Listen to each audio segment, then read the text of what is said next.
somewhere in the constellation Sagittarius, roughly 26,000 light-years from the chair you are sitting in right now.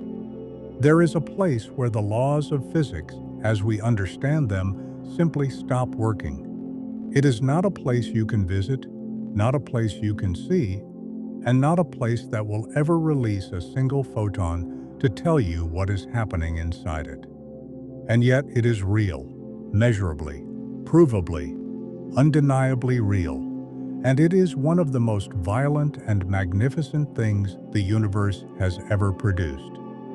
We are talking about black holes and the story of what they are, how they work, and what they ultimately mean is one of the strangest and most beautiful stories in all of science.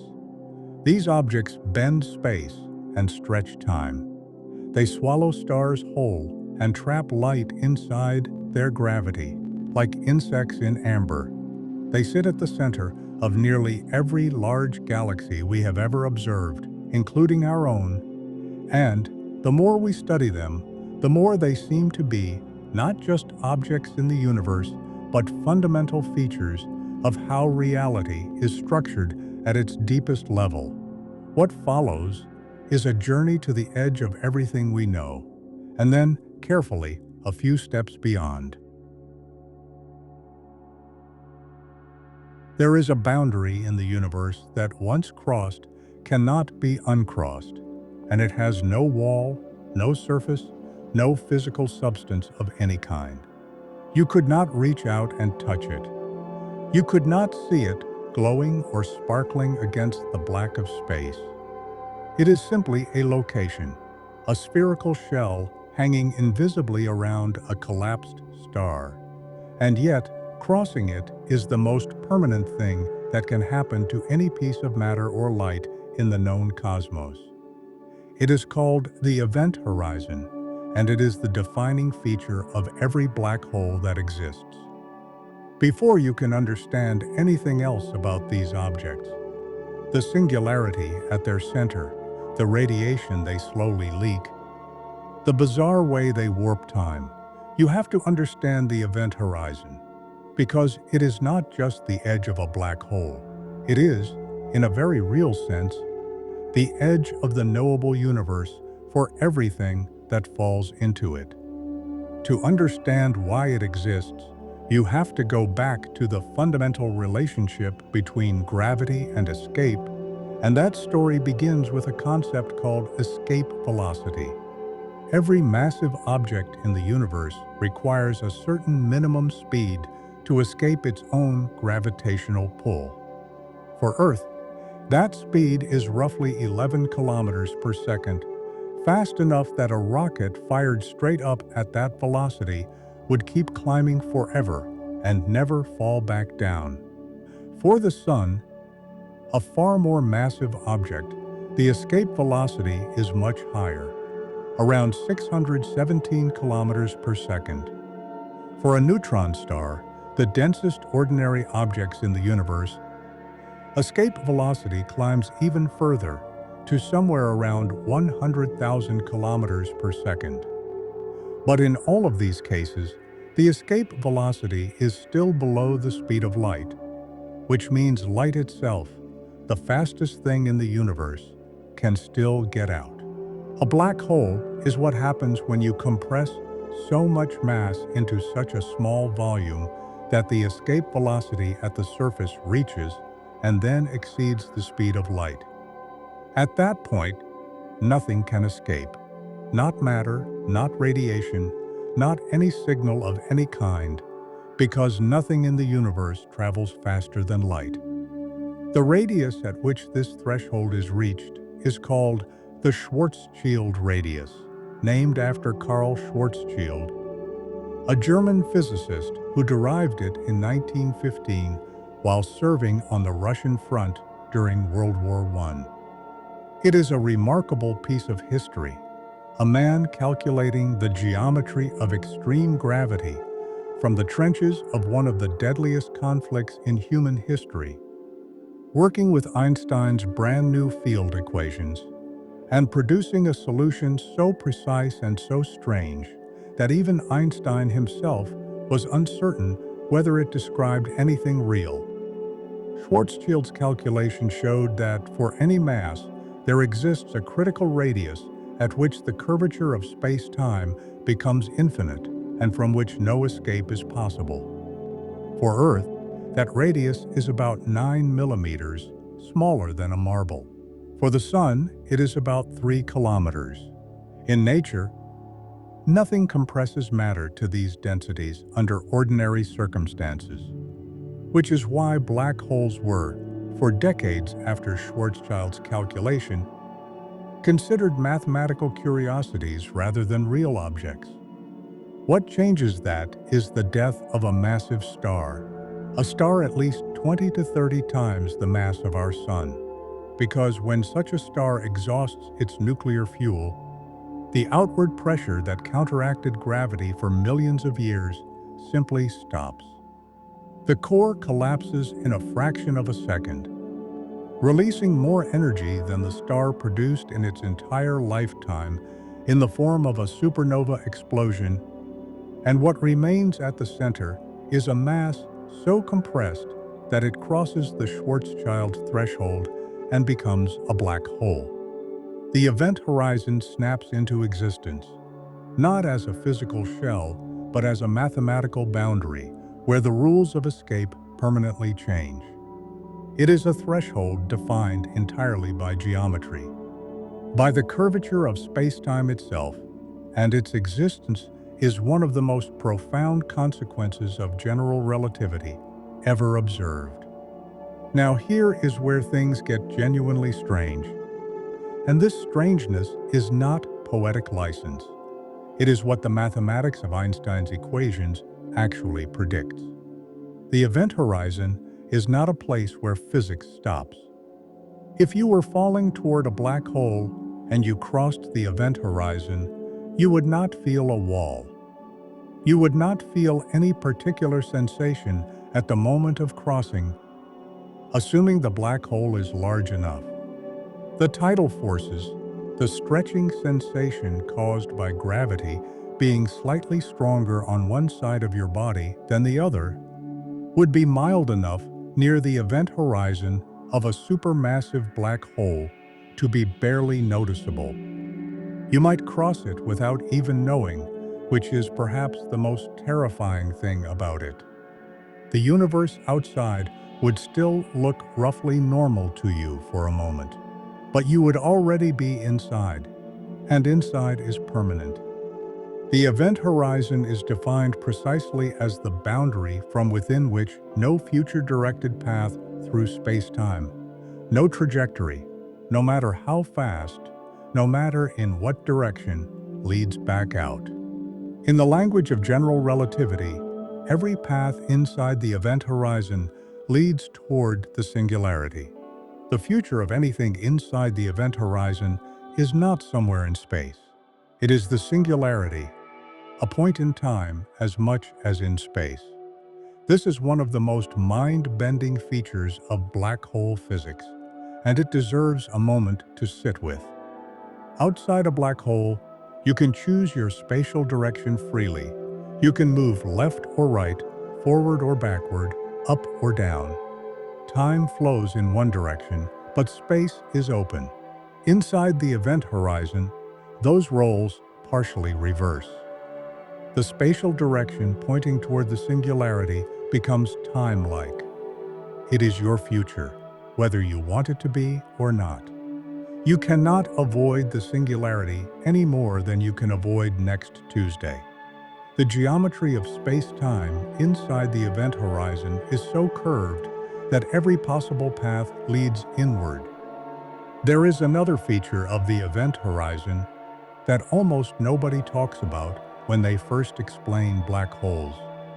And it is the one that takes the longest to fully wrap your mind around. To someone watching from far away, a distant observer floating safely in space while you fall toward a black hole, your crossing of the event horizon would look completely different from what you experience. Because of the extreme time dilation near the event horizon, time for a falling observer slows to a crawl relative to the distant observer's clock. Light that you emit as you fall closer to the horizon takes longer and longer to climb back out against the intense gravitational field. It arrives at the distant observer increasingly redshifted, stretched to longer wavelengths, lower energy, and increasingly delayed. From the distant observer's perspective, you appear to slow down as you approach the event horizon, your image growing redder and dimmer, and you never actually appear to cross it. You simply freeze at the edge, your image fading over cosmological timescales. You are, from their perspective, eternally suspended at the threshold. But from your own perspective, you cross it in a finite amount of time and fall inward without any dramatic moment marking the passage. This is the relativity of the event horizon. It is not a single objective moment that everyone agrees on. It is a surface defined relative to what an outside observer can ever receive information about. And the physics of how it appears depends entirely on where you are standing. This dual nature, falling in without noticing versus appearing frozen forever from outside, is one of the deepest and most beautiful paradoxes in all of physics. And it will become deeply relevant when we eventually talk about what happens to the information carried by everything that falls in. For now, let it simply sit in your mind as a reminder that space and time are not absolute backdrops against which events happen. They are themselves shaped by matter and energy, and nowhere in the universe makes that more vivid than standing, at least in imagination, at the edge of the event horizon, watching the rest of the cosmos continue its life while you hang at the last threshold before the eternal dark. The shapes and sizes of event horizons vary enormously, and this is worth dwelling on because the popular image of a black hole as a single kind of object misses something important. Stellar mass black holes, the ones born from collapsing stars, have event horizons measured in kilometers.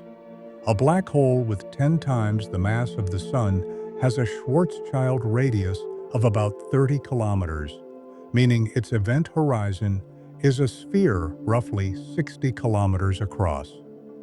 You could drive across it on a highway in less than an hour. But supermassive black holes, which sit at the centers of galaxies, including our own Milky Way, are a different category entirely.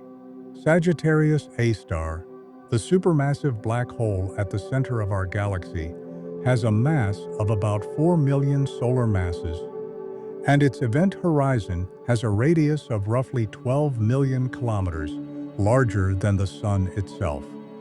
The supermassive black hole at the center of the galaxy, Messier 87, which became the first black hole ever directly imaged, when the Event Horizon Telescope Collaboration released their photograph in the year 2019, has a mass of 6.5 billion solar masses, and its event horizon spans a region larger than our entire solar system. The Event Horizon Telescope image, that famous orange and black ring of glowing gas surrounding a dark central shadow, was not an image of the Singularity or even of the event horizon itself as a physical surface.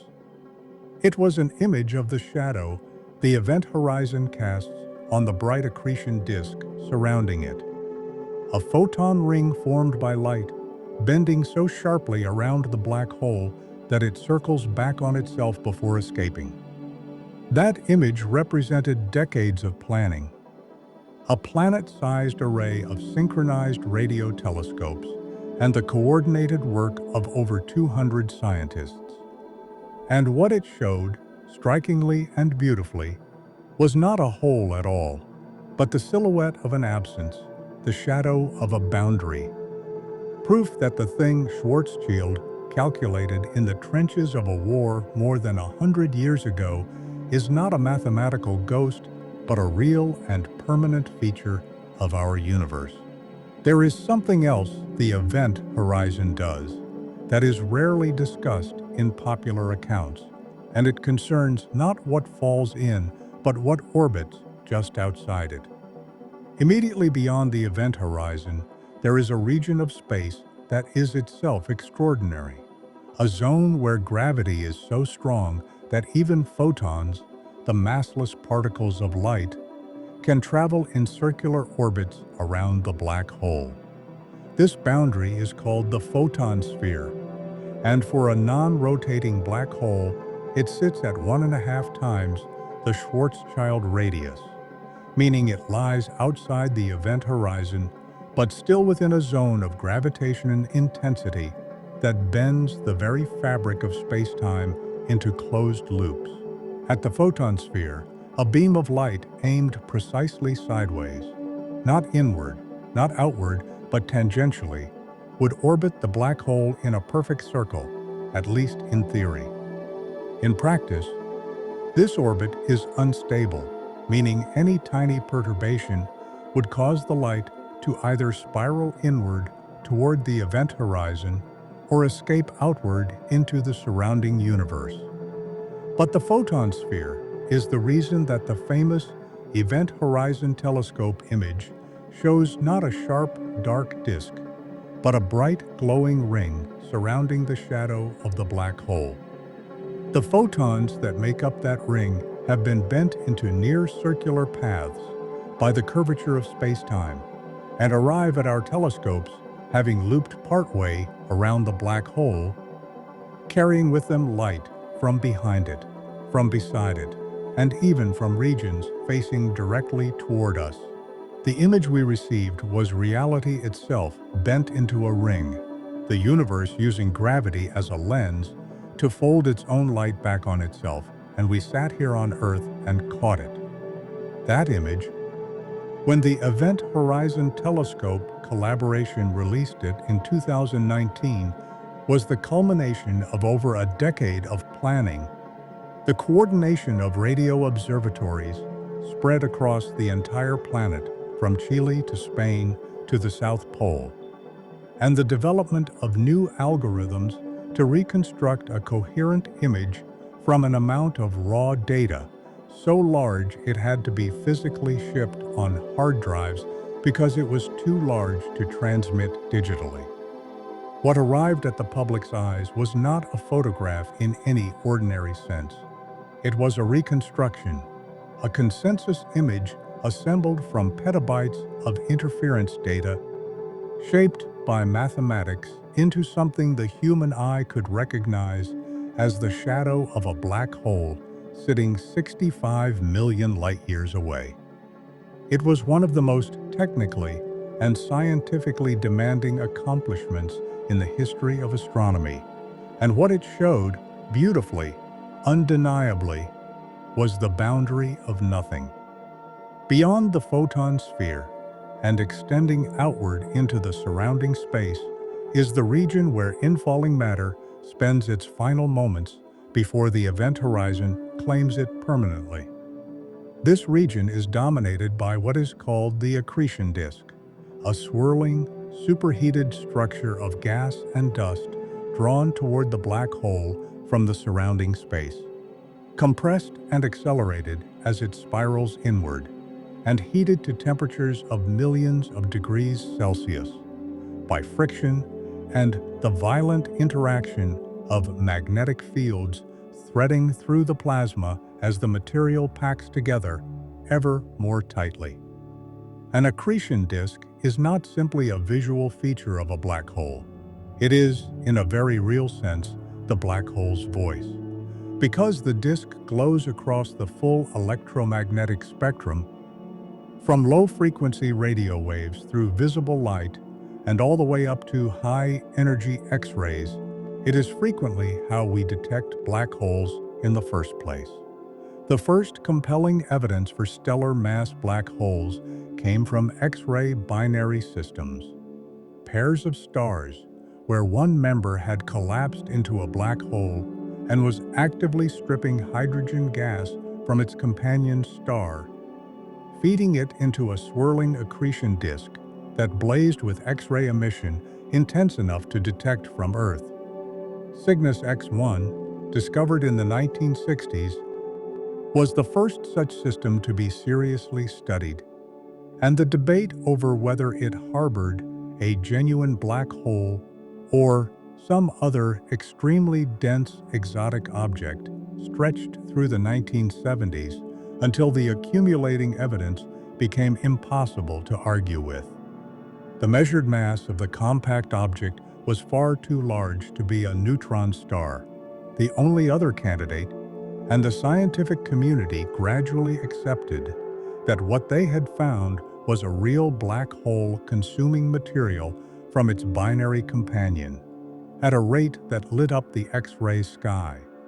It is a remarkable thing to reflect on, that we found black holes not by staring into their darkness, but by listening to the screaming light of matter in its final moments. The material in an accretion disk, spiraling toward the event horizon, loses enormous amounts of gravitational potential energy as it falls, and a large fraction of that energy is radiated as light before the matter crosses the threshold from which no light returns. The efficiency of this process is staggering. Accretion onto a black hole is the most efficient energy conversion process known in nature, releasing as radiation somewhere between 6% and 42% of the rest mass energy of the infalling material, depending on the spin of the black hole. For comparison, nuclear fusion in the core of a star, which we think of as an extraordinarily efficient energy source, converts less than 1% of rest mass into energy. A black hole's accretion disk is dozens of times more efficient than a star, and this is why the centers of galaxies harboring actively feeding supermassive black holes, called quasars or active galactic nuclei, can outshine every star in the galaxy combined by a factor of hundreds or even thousands. There is one final feature of the event horizon that deserves careful attention before we move deeper into the black hole itself. And it concerns a class of black holes that spin, which in practice means the vast majority of black holes in nature. When a massive star collapses, it almost certainly carries angular momentum, an inherited spin from the slowly rotating molecular cloud it was born from. As the material compresses inward during collapse, that spin accelerates dramatically, just as a figure skater pulling their arms in rotates faster and faster. The resulting black hole inherits that angular momentum, and a rotating black hole is described not by the simple Schwarzschild solution, but by what physicists call the Kerr metric, worked out by the New Zealand mathematician Roy Kerr in 1963. The Kerr black hole has a significantly more complex structure than its non-rotating counterpart, and one of its most striking features is a region outside the event horizon called the ergosphere. The ergosphere is an oblate region, bulging at the equator, where the rotation of the black hole is so extreme that it physically drags space-time itself around with it. This effect is called frame dragging, and it is a real prediction of general relativity. Any rotating massive object drags the space-time around it slightly. And this effect has actually been measured around Earth with exquisite precision by satellites, including NASA's Gravity Probe B, which flew in 2004 and confirmed relativistic frame dragging around our own planet. Around a rapidly rotating black hole, the frame dragging effect becomes so extreme inside the ergosphere that space-time itself rotates, and nothing, not even light, can remain stationary relative to the distant stars. You are carried around whether you want to be or not. The boundary of the ergosphere at the equator sits at twice the Schwarzschild radius, meaning it extends well outside the event horizon into a region from which escape is still theoretically possible. And here is where something remarkable emerges. The physicist Roger Penrose showed in the late 1960s that it is theoretically possible to extract energy from a rotating black hole precisely because of the ergosphere. If an object enters the ergosphere and splits into two pieces in just the right way, one piece can fall into the event horizon carrying negative energy while the other escapes outward with more energy than the original object carried. The energy comes from the black hole's rotation. The escaping piece robs the black hole of some of its spin, and over astronomical timescales, this process, applied repeatedly, could drain a black hole of all its rotational energy. The Penrose process means a spinning black hole is not simply a sink. It is a reservoir, a wound spring of stored angular momentum sitting at the heart of a galaxy, capable in principle of powering some of the most energetic jets and outflows observed anywhere in the universe. We have reached the edge of the event horizon and looked out at the photon sphere, the accretion disk, the ergosphere, all of them astonishing, all of them real, and all of them still outside. The deeper we go, the stranger it becomes, and the gravity, well waiting beyond the threshold, promises strangeness of a kind that challenges not just our intuitions, but the very equations we trust to describe the cosmos. Everything we have discussed so far, the escape velocity threshold, the Schwarzschild radius, the frozen image paradox of the distant observer, the photon sphere, the accretion disk blazing with the energy of infalling matter, the ergosphere rotating with stolen angular momentum. All of it lives outside the event horizon, or at its very boundary. None of it tells us what the interior is truly like.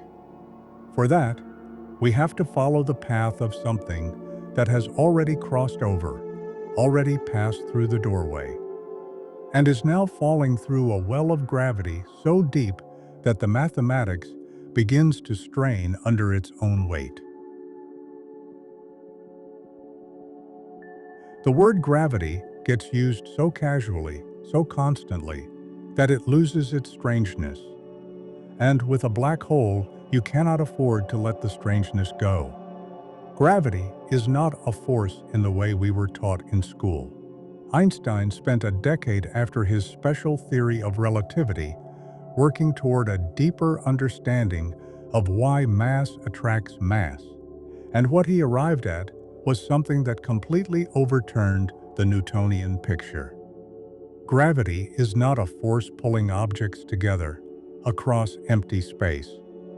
Gravity is the curvature of space-time itself, and massive objects curve the space-time around them, so that other objects traveling through that curved space-time follow the paths that geometry dictates. A planet orbiting a star is not being pulled in a circle by an invisible string.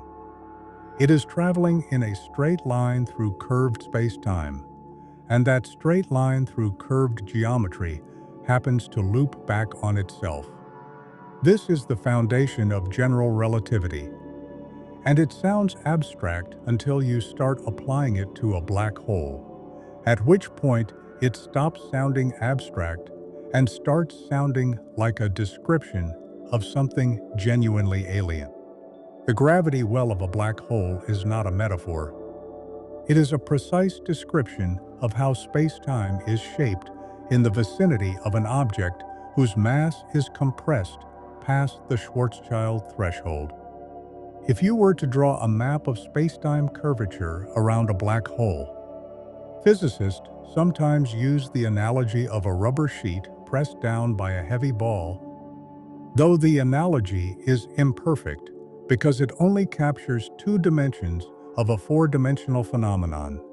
The black hole would sit at the center of an infinitely deep depression, a funnel that grows steeper and steeper as you approach the event horizon and becomes, at the horizon itself, perfectly vertical. That verticality is what trapping means in geometric terms. There is no path through space-time that leads outward, because every path has the direction of increasing curvature built into it by the geometry of the space itself. Falling into a black hole is not like falling into a pit in the ground. It is like becoming part of a geometry that only knows how to curve one way. One of the most vivid and measurable consequences of this curvature is what happens to time itself in the vicinity of a black hole. And this is not science fiction. It is a measured, verified, quantified phenomenon that affects every satellite in orbit above us and every GPS calculation made on Earth every single day. Time runs slower in stronger gravitational fields. This is gravitational time dilation, and it was predicted by Einstein and confirmed experimentally by Pound and Rebka in 1960 through a laboratory experiment measuring the redshift of gamma rays falling through Earth's own modest gravitational field. The effect scales dramatically with the strength of the gravitational field. Near the surface of a neutron star, time runs measurably slower than it does in open space. Near the event horizon of a black hole, the effect is so extreme that from the perspective of a distant observer, time for an infalling observer appears to slow towards zero, that freezing effect at the horizon we discussed earlier. But the key thing to understand is that this is not just a perceptual illusion or a trick of light travel time. It is a real physical effect. If you were to hover at a fixed distance just outside the event horizon of a black hole, using enormously powerful rockets to hold yourself stationary against the gravitational pull, time for you would genuinely pass more slowly than it does for an observer far away.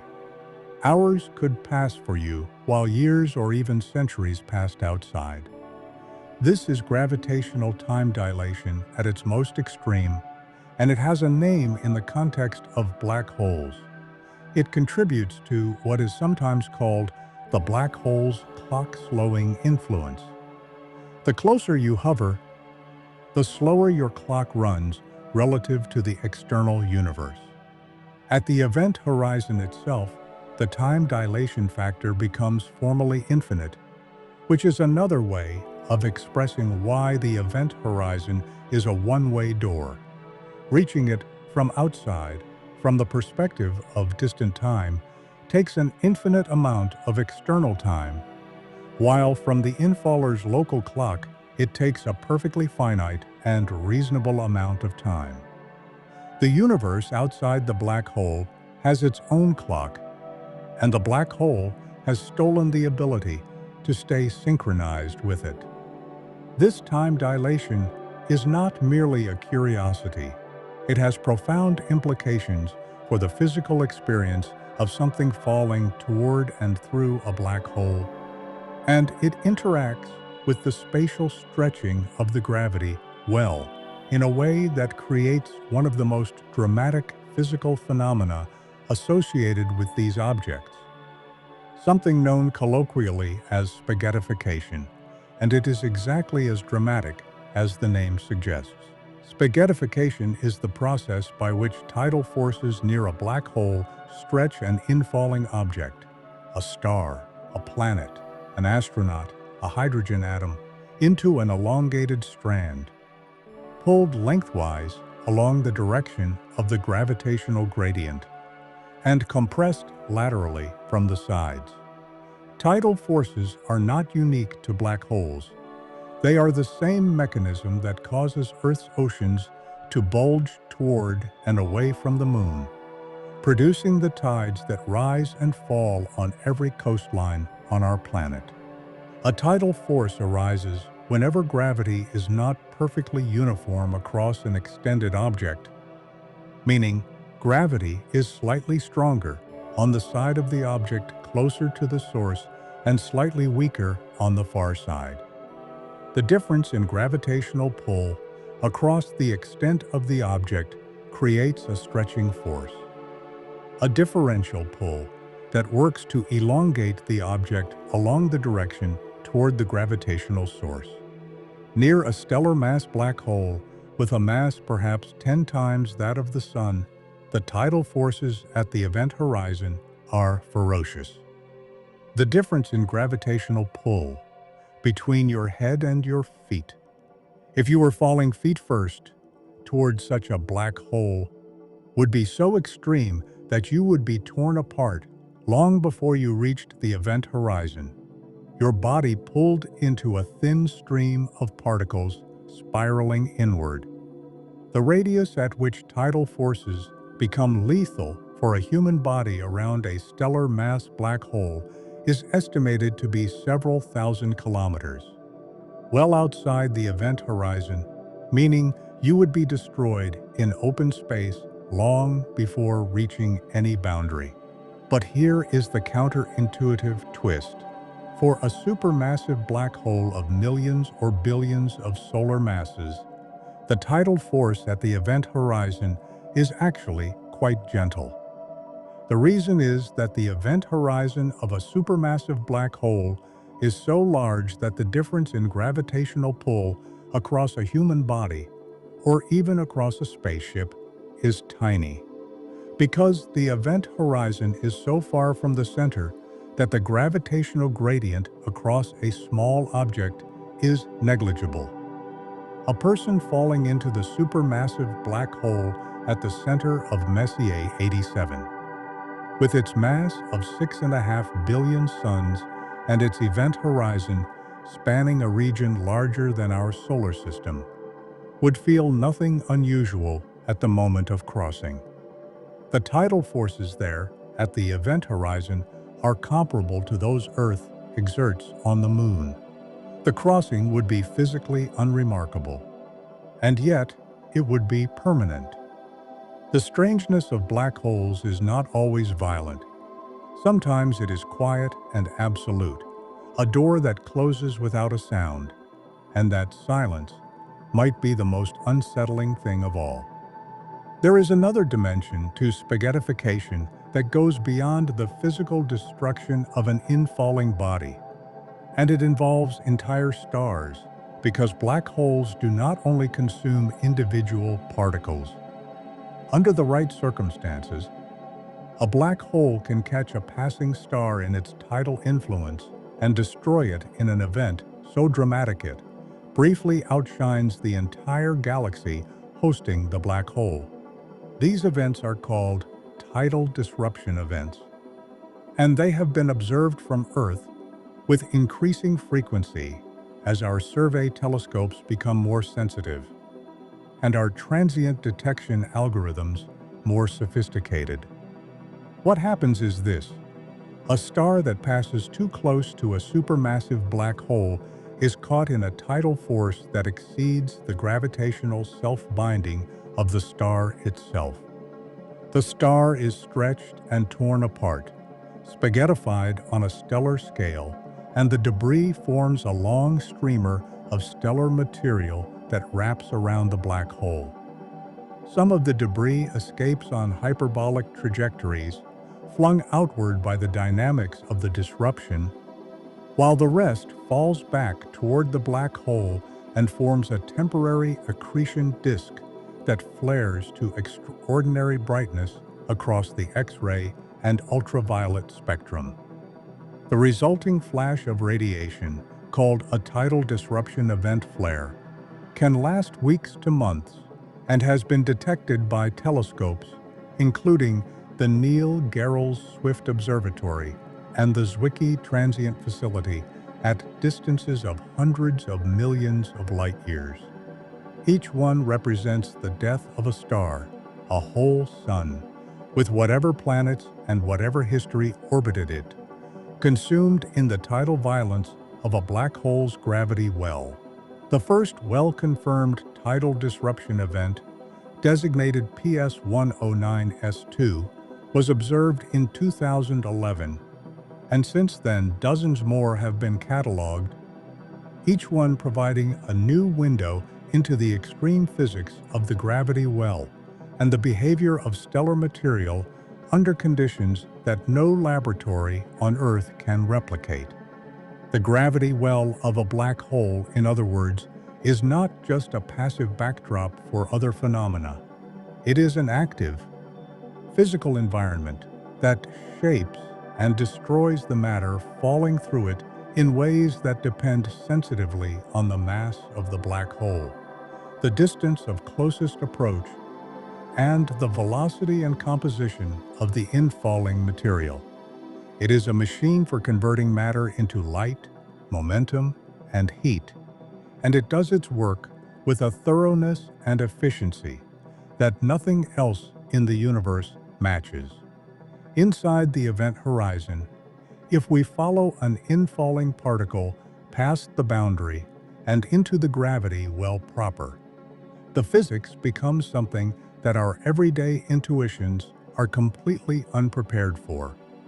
We noted earlier that inside the event horizon, the roles of space and time partially exchange, so that the direction toward the singularity becomes unavoidably future-pointing. But there is more to the interior geometry than this simple exchange, and physicists have spent decades working out what the space-time structure inside a black hole actually looks like, both for non-rotating and rotating cases. For a non-rotating Schwarzschild black hole, the interior solution is actually relatively straightforward. Space-time flows relentlessly inward. All geodesics point toward the singularity, and the geometry grows more and more distorted as the singularity is approached. Time to reach the singularity from the event horizon in the infaller's own proper time depends on the mass of the black hole. For a stellar mass black hole, it would be microseconds, while for a supermassive black hole of millions of solar masses, it could be hours. During that time, the tidal forces increase without bound, and the infaller is stretched and compressed by forces that grow toward infinity as the singularity is approached.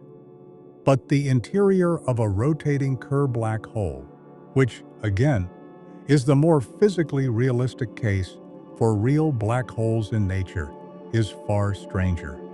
Inside the outer event horizon of a Kerr black hole, there is a second inner boundary called the inner horizon or Cauchy horizon. The region between the outer and inner horizons is similar to the Schwarzschild interior. All paths lead inward. But inside the inner horizon, a curious thing happens. The singularity of a Kerr black hole is not a point but a ring, a circle of zero extent lying in the plane of the black hole's rotation, and the time-like nature of paths partially restores within this region.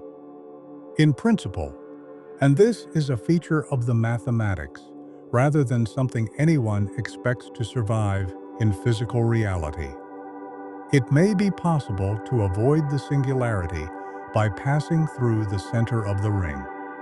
Some solutions to the Kerr equations even suggest that the region beyond the ring singularity is connected to another spacetime, potentially another universe or another region of our own, through what is called a wormhole or Einstein-Rosen bridge.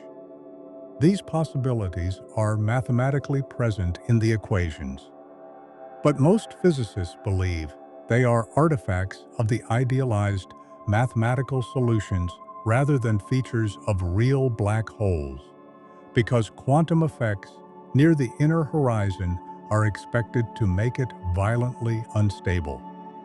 The inner horizon is expected to be a place of mass inflation, a region where infalling radiation is blue shifted to infinite energy, which would effectively replace the Cauchy horizon with a singularity before an infaller could ever reach it.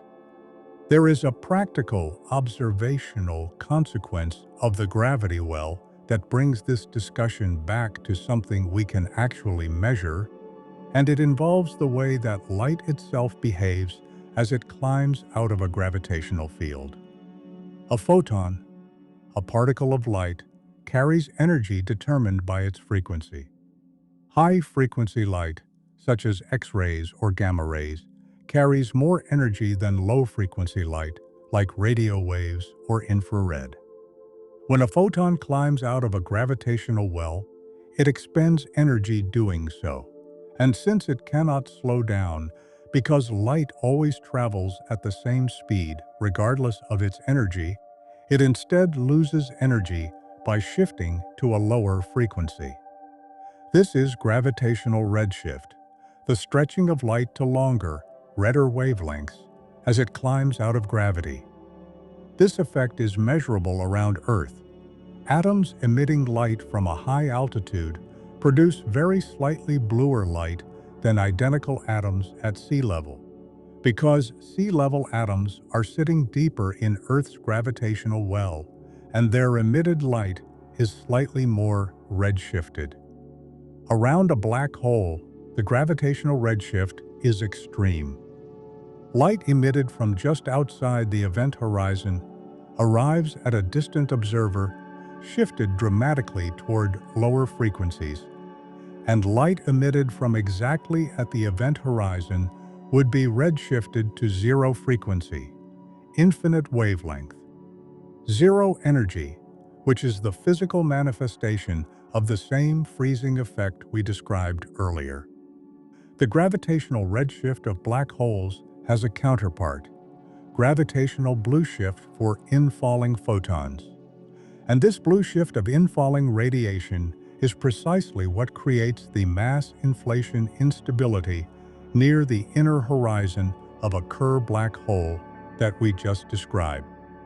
Radiation that falls into a black hole is compressed and blue shifted as it approaches the inner horizon, and the energy density of that infalling radiation can grow without bound in the reference frame of the inner horizon, effectively replacing the theoretical mathematical structure with a physical singularity of radiation energy.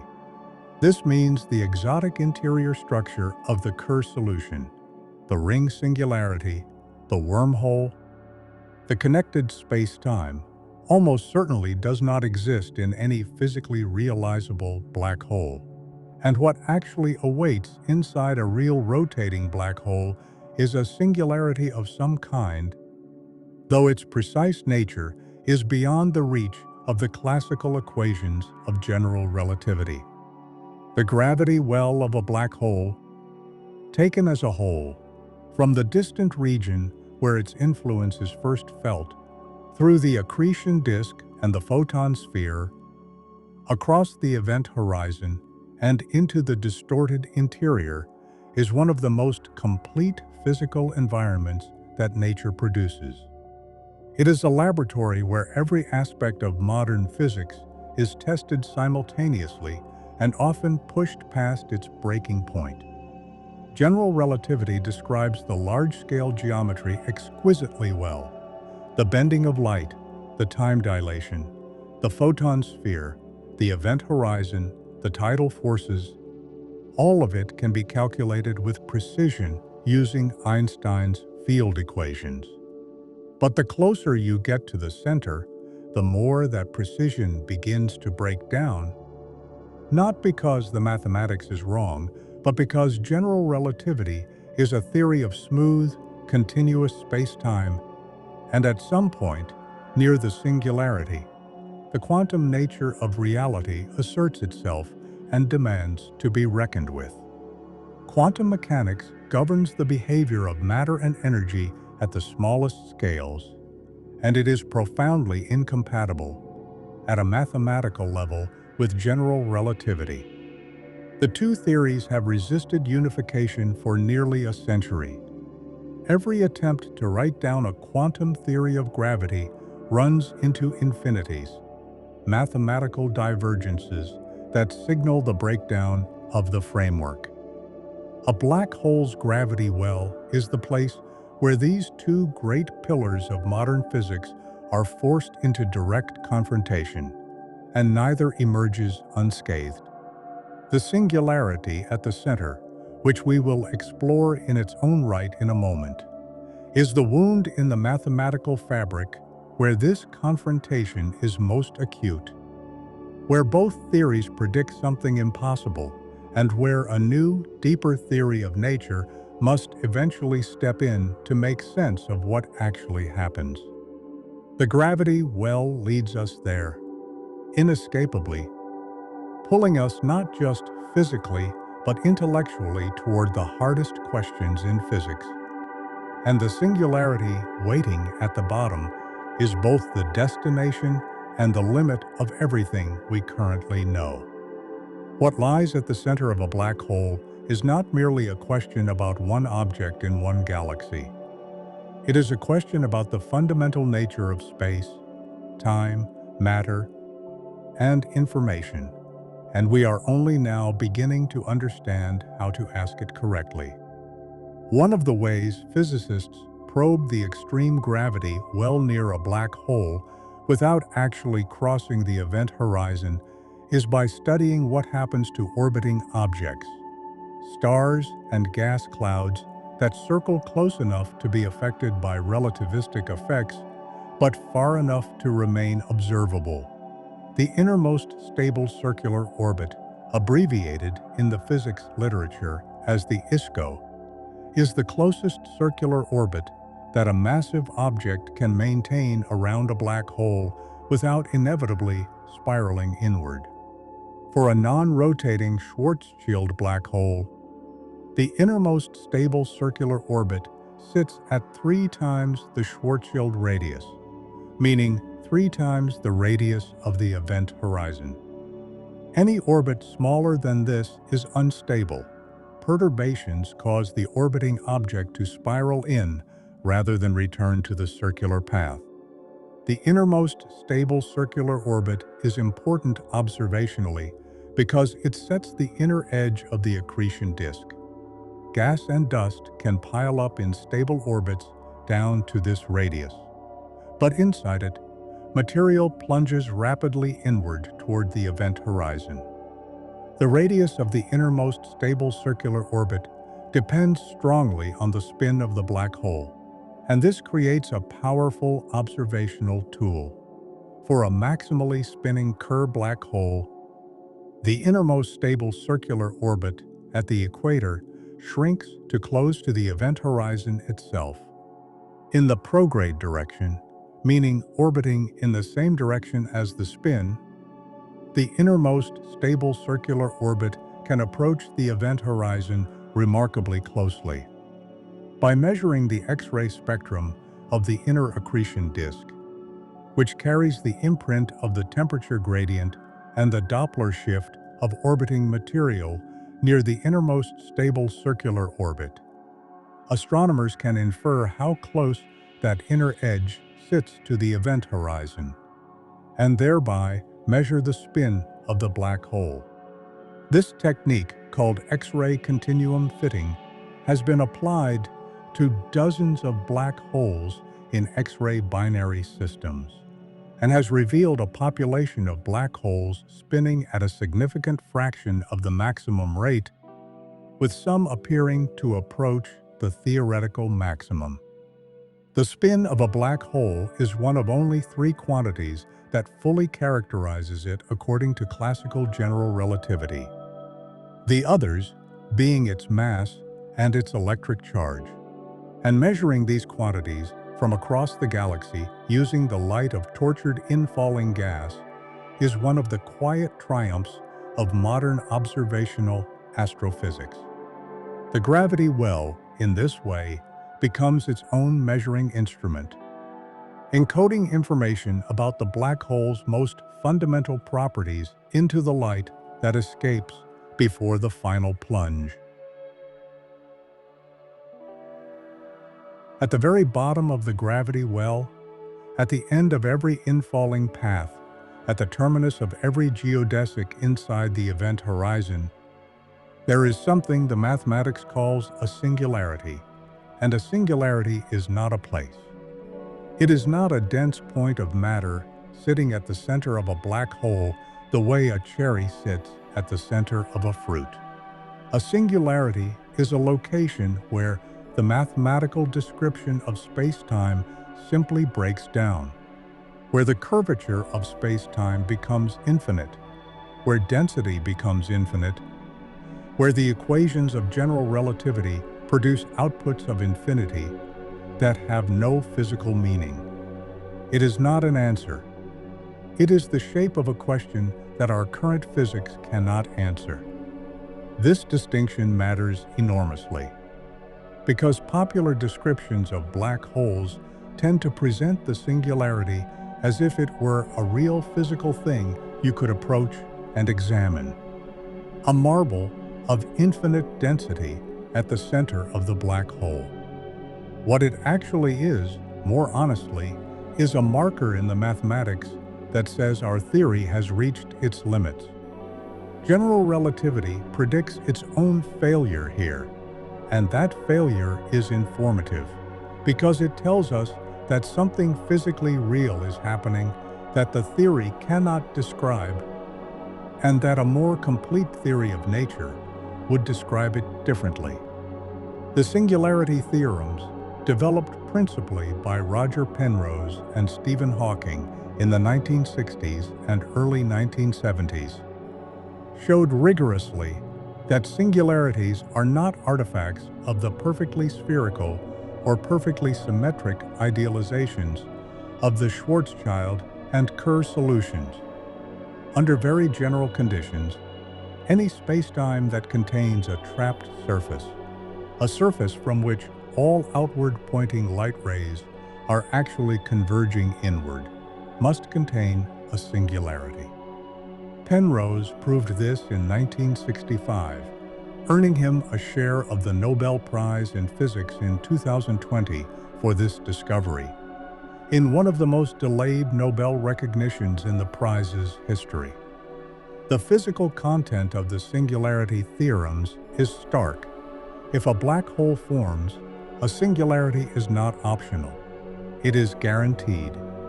The universe, under the rules of general relativity, is forced to produce locations where its own mathematical description fails.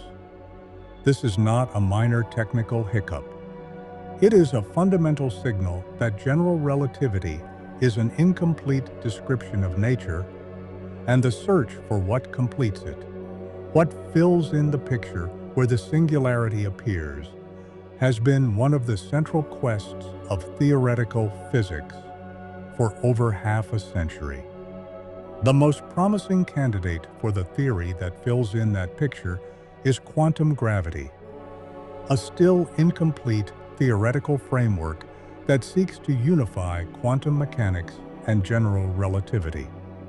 Several approaches to quantum gravity have been developed, each with its own insights and its own limitations. String theory, which posits that the fundamental objects of nature are not point-like particles, but tiny one-dimensional vibrating strings, modifies the behavior of gravity at very small scales in ways that may smooth out the singularity, replacing it with some finite density quantum state.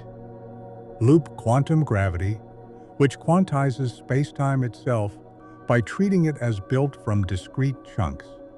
Individual quanta of area and volume predicts a similar result, that the singularity is an artifact of treating spacetime as continuous, and that a properly quantized spacetime has a minimum length scale. The Planck length, approximately 1.6 times 10 to the negative 35 meters, below which the concept of distance loses meaning. Both approaches suggest that the singularity is not a real feature of nature, but a placeholder in our current mathematics.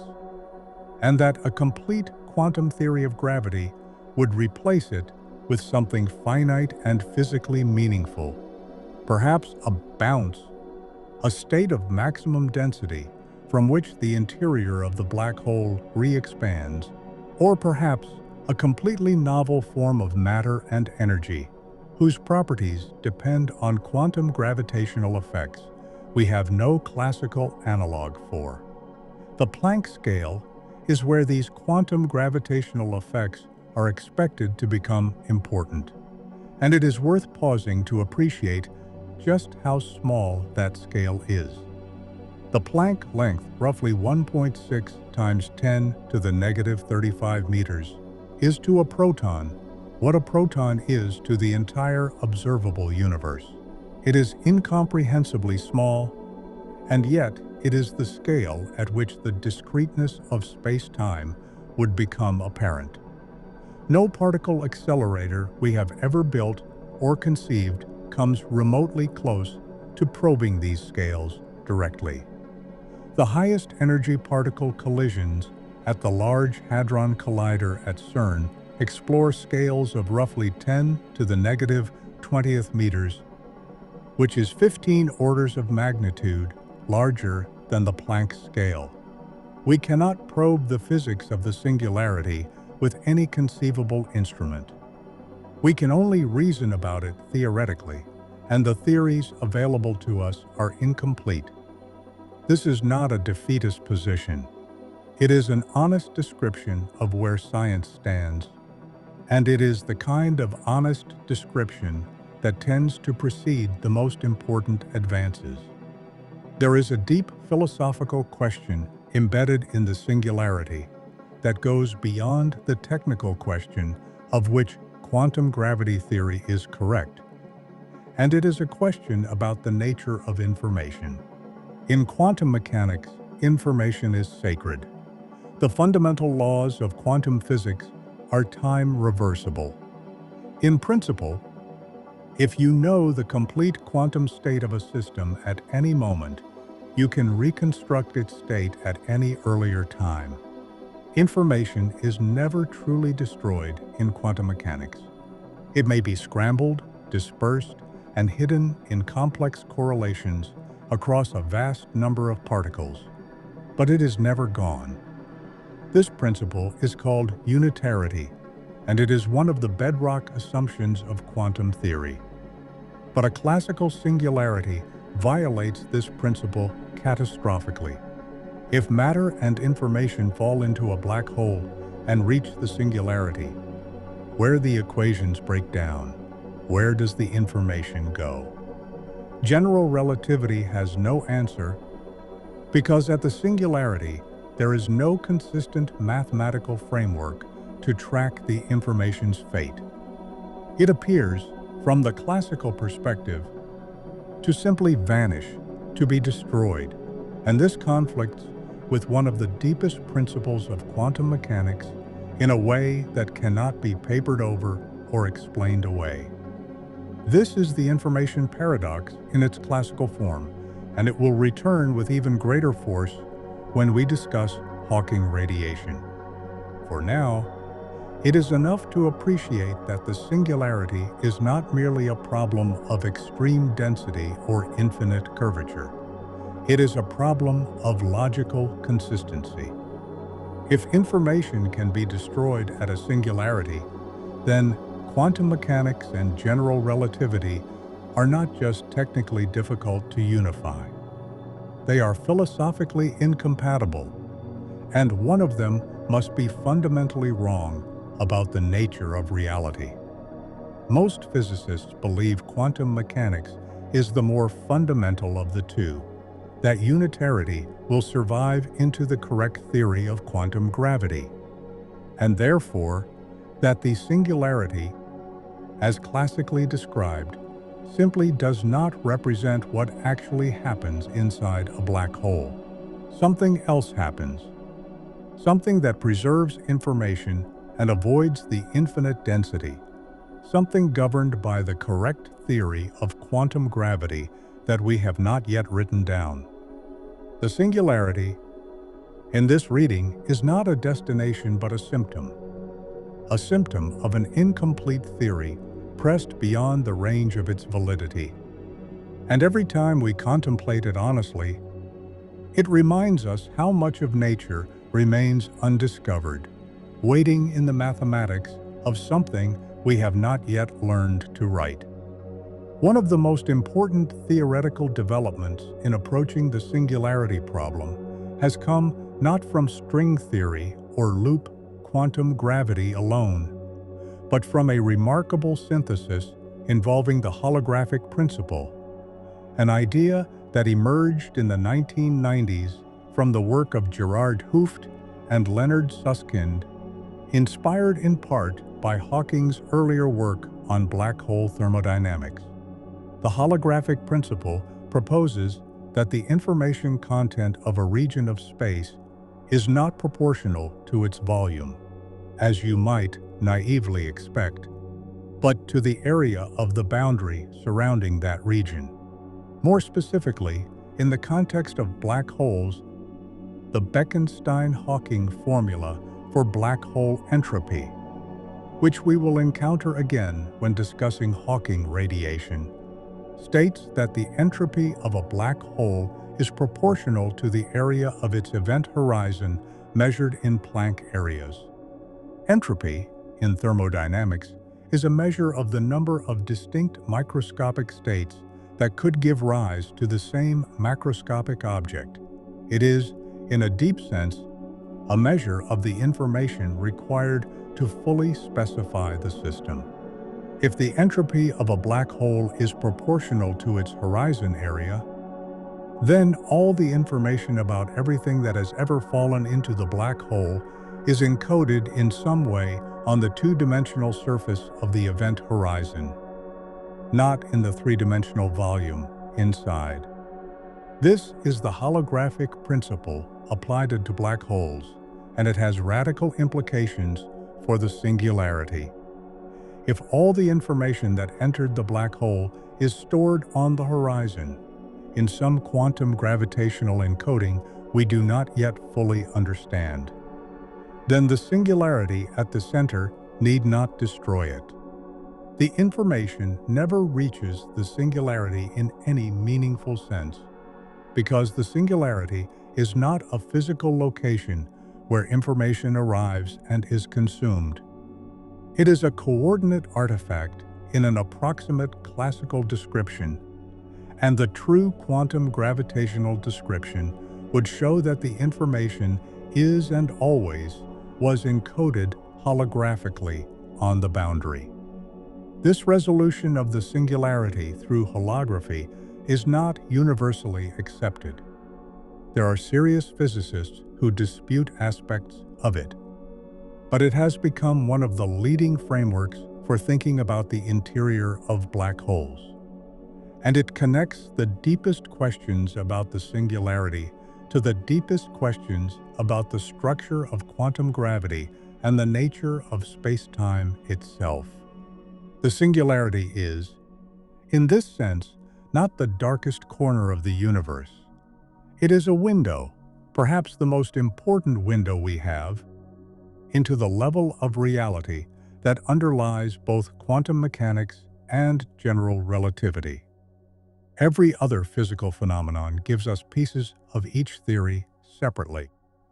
Only the singularity forces them into direct, irreconcilable conflict, and that conflict is precisely what will ultimately drive the discovery of the deeper theory that supersedes them both. The cosmic censorship conjecture is one of the most important and still unresolved ideas in classical general relativity, and it connects directly to the question of what a singularity is and what it can do. Roger Penrose proposed it in 1969, and the conjecture states that nature does not permit naked singularities, singularities that are visible to the outside universe, unshielded by an event horizon. Every singularity that forms in nature, the conjecture claims, must be clothed in an event horizon that hides it from outside observers. The reasoning behind this conjecture is partly aesthetic and partly physical.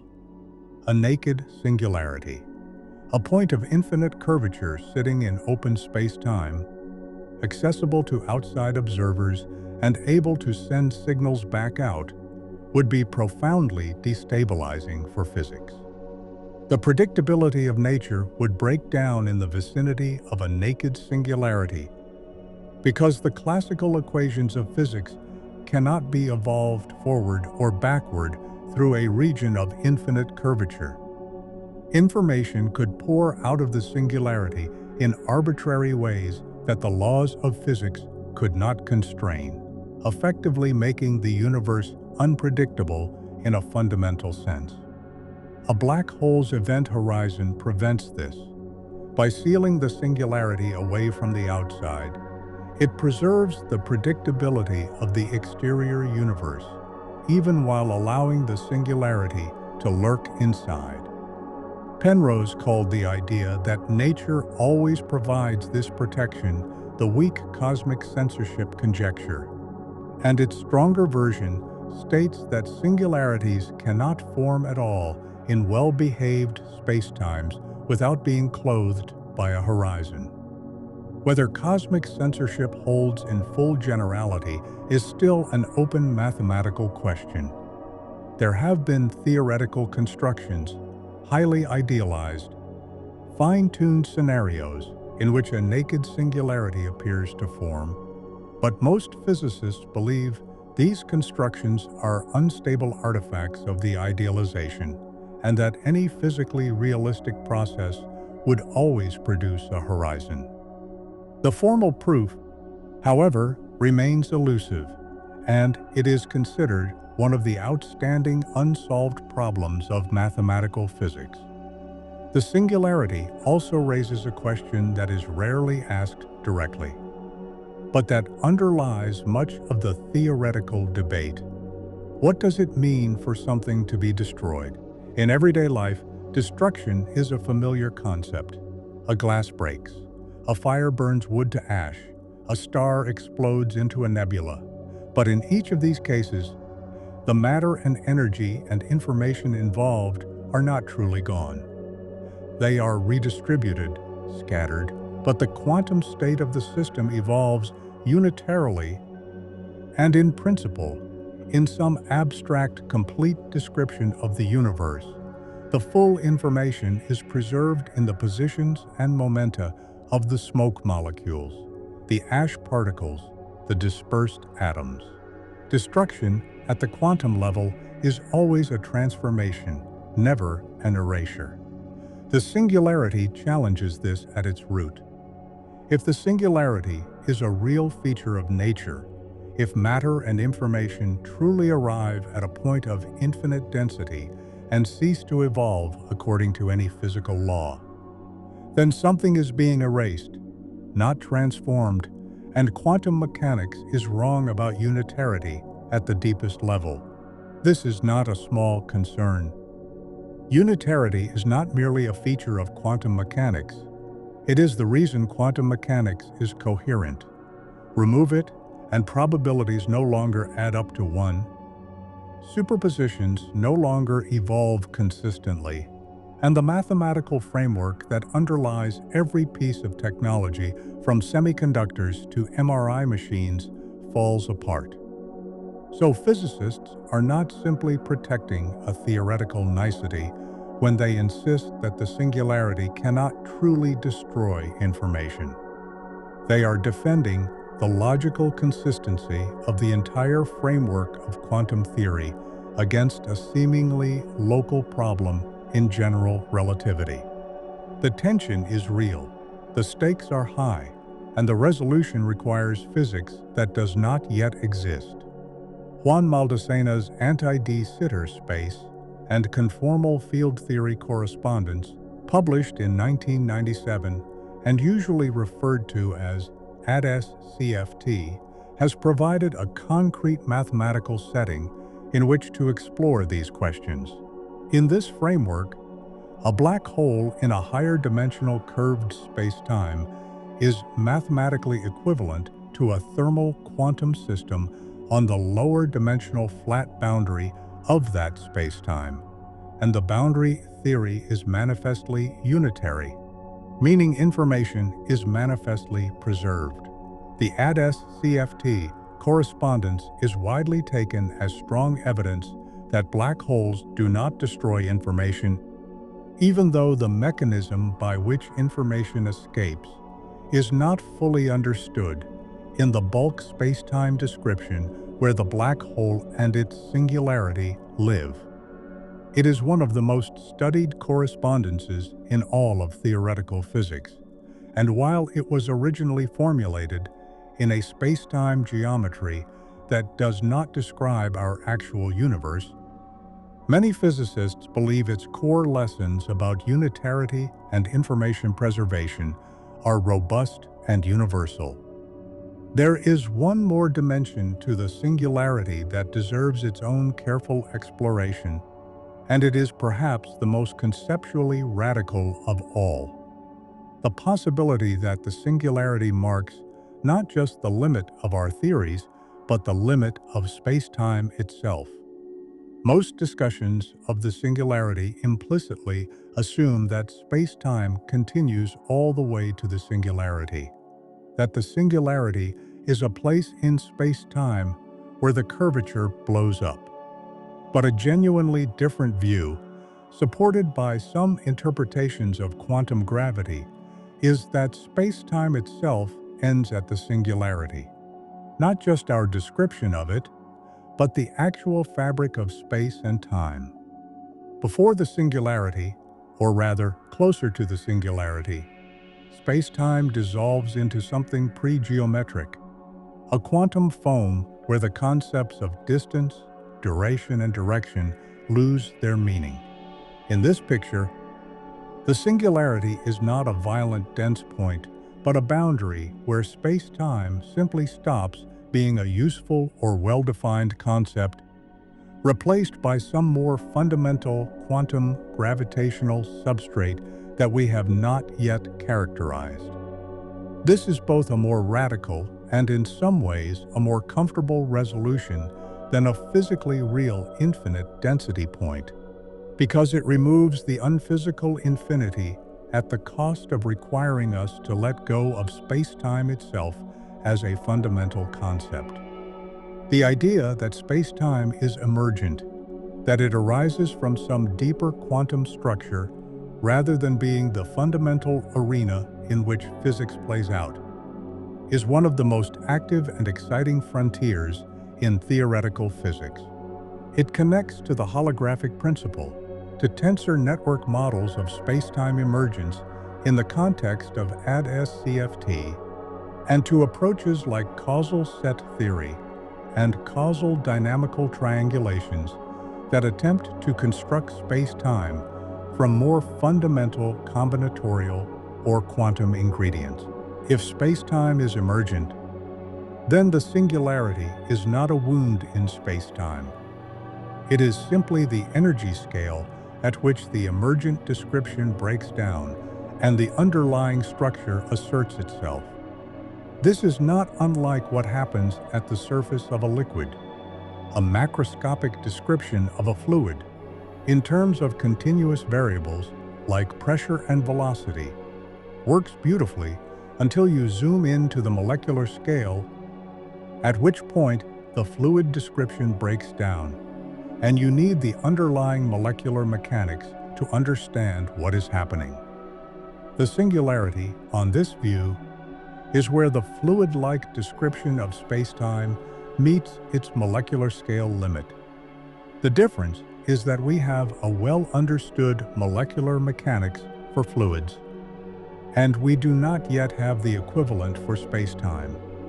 That is the work of the coming decades, and the singularity, sitting at the heart of every black hole, is the sharpest and most urgent reason to do it. It waits for us inside every black hole like a question with no current answer. Not threatening, not malevolent, but persistent, patient, and absolutely certain that physics is not finished yet. And from here, as we move outward from the center back toward the event horizon, and then beyond, something unexpected is waiting. Something that turns the silent one-way door of the event horizon into something that whispers, faintly but measurably, to the universe outside. One of the strangest specific proposals for what replaces the singularity in a quantum gravitational treatment comes from loop quantum cosmology, an extension of loop quantum gravity that has been applied to the cosmological setting of the Big Bang. In loop quantum cosmology, the Big Bang singularity, the beginning of the universe, where general relativity also predicts an infinite density breakdown, is resolved by quantum effects into a big bounce, a prior contracting phase of the universe that reaches a maximum energy density determined by quantum gravitational effects and then transitions into the expanding phase we observe today. Some theorists have proposed that the same mechanism could operate inside black holes, that an infalling region does not reach a true singularity, but instead bounces at the Planck density and begins a new expansion, potentially into a new region of space-time inaccessible to the original universe outside the black hole. This is sometimes called the black hole bounce hypothesis, and while it remains speculative and has not been confirmed by any direct observational evidence, it is a mathematically well-defined proposal that avoids the singularity without requiring additional exotic physics. The timescale for such a bounce, from the perspective of the outside universe, could be extraordinarily long, potentially comparable to the Hawking evaporation time of the black hole, which, for stellar mass black holes, vastly exceeds the current age of the universe. This means the bounce, if it occurs, would be causally connected to the eventual endpoint of Hawking evaporation in a way that might help resolve the information paradox. The information about infalling matter might be returned to the outside universe at the end of the black hole's life, encoded in the final burst of Hawking radiation, having been preserved in the bounced interior all along. This speculative chain of reasoning illustrates something important about how theoretical physics progresses at the frontier. Individual proposals like loop quantum gravity, the holographic principle, Hawking radiation, and cosmic censorship are not isolated ideas. They are connected in a dense web of logical implications and constraints, and a resolution of the singularity that is consistent with all of them simultaneously is the target. No proposal currently achieves this completely. Each captures something true and misses something else. The singularity remains, in this sense, not solved but triangulated, approached from multiple directions, with each approach illuminating a different facet of what must ultimately be a single physical truth. The black hole is the universe's most rigorous examination of our theories, and the singularity is the question it poses most directly. We are learning to read the question. The answer, when it comes, will almost certainly change how we understand space, time, and the nature of physical law at its most fundamental level. For most of the 20th century, the accepted wisdom was that black holes are perfectly black, that they absorb everything and emit nothing, that once matter crosses the event horizon, it is gone from the observable universe forever, and that a black hole will persist indefinitely, neither growing nor shrinking, unless it actively accretes new material. This picture was coherent, it was supported by general relativity, and it was wrong, or rather, it was incomplete in a way that turned out to be one of the most profound discoveries in the history of theoretical physics. The person who overturned it was Stephen Hawking, working at Cambridge University in the early 1970s, and what he found has haunted theoretical physics ever since. In 1974, Hawking published a calculation showing that black holes are not perfectly black. They glow. They emit a faint, perfectly thermal spectrum of radiation from their event horizons, a slow and steady leaking of energy that, over astronomical timescales, would cause a black hole to lose mass and eventually evaporate entirely. This radiation is now called Hawking radiation in his honor, and it is one of the most celebrated and most troubling results in all of physics. The calculation that produced it sits at the intersection of three of the greatest theories of the 20th century: general relativity, quantum mechanics, and thermodynamics. None of these three theories alone would have produced it. It required all three simultaneously applied to the geometry of the event horizon, and the result was something that none of them individually predicted or even allowed for. To understand why Hawking radiation exists, you have to first understand something about the quantum vacuum, the state of empty space in quantum mechanics. Because empty space, at the quantum level, is not empty at all. Quantum field theory, the framework that unifies quantum mechanics with special relativity, describes matter and energy as excitations in underlying quantum fields that permeate all of space-time. Even in their lowest energy state, what we would classically call empty space, these fields are not quiescent. They undergo constant quantum fluctuations, a perpetual seething of activity at every point in space, producing what are called virtual particle pairs, matched pairs of a particle and its antiparticle that spontaneously flicker into existence from the vacuum energy, and then annihilate each other again almost instantly, returning their borrowed energy to the vacuum. These virtual particles are not directly observable in open space. They vanish too quickly to be detected individually, but their collective effect is real and measurable.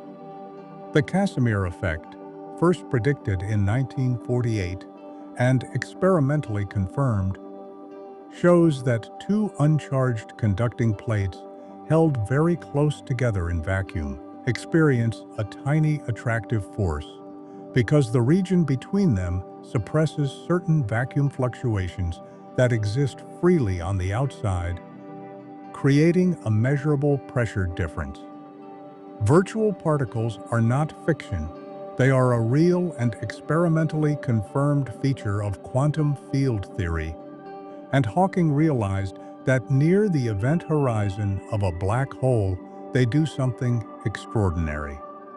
What Hawking showed, through a technically demanding calculation involving quantum field theory in curved spacetime, is that the curvature of spacetime near the event horizon fundamentally alters the vacuum fluctuations in that region.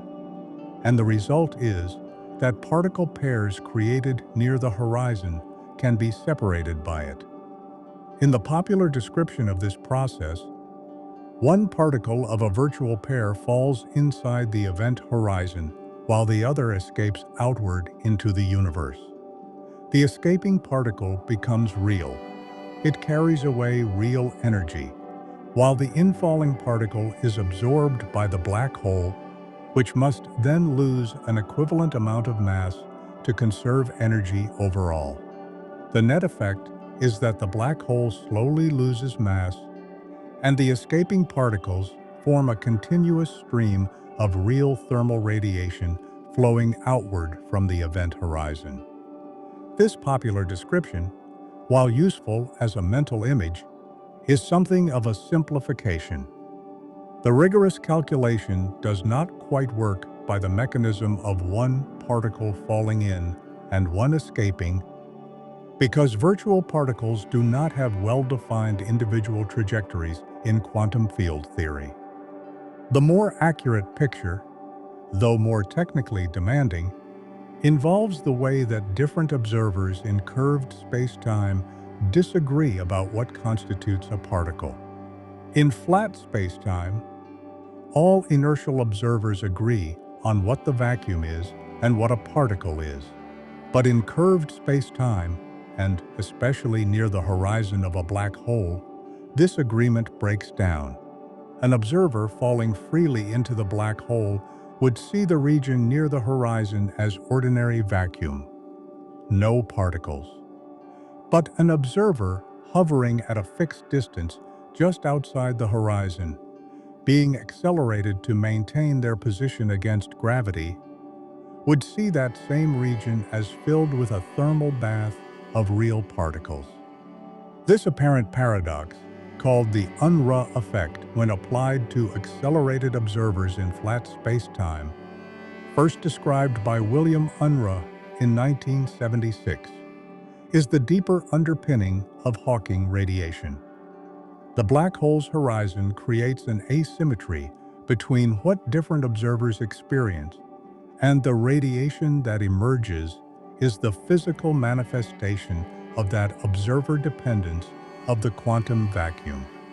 A distant observer watching a black hole over cosmological time would detect a slow, steady stream of thermal radiation flowing outward, Hawking radiation, with a temperature that depends inversely on the mass of the black hole. The more massive the black hole, the colder the Hawking radiation. For stellar mass black holes, the Hawking temperature is extraordinarily low, on the order of tens of billionths of a Kelvin, far colder than the cosmic microwave background radiation that permeates all of space, which sits at about 2.7 Kelvin. This means that for any black hole currently in the universe, the incoming radiation from the cosmic microwave background vastly exceeds the outgoing Hawking radiation, and the black hole is actually gaining mass from the background rather than losing it. Hawking evaporation for stellar and supermassive black holes is not happening now.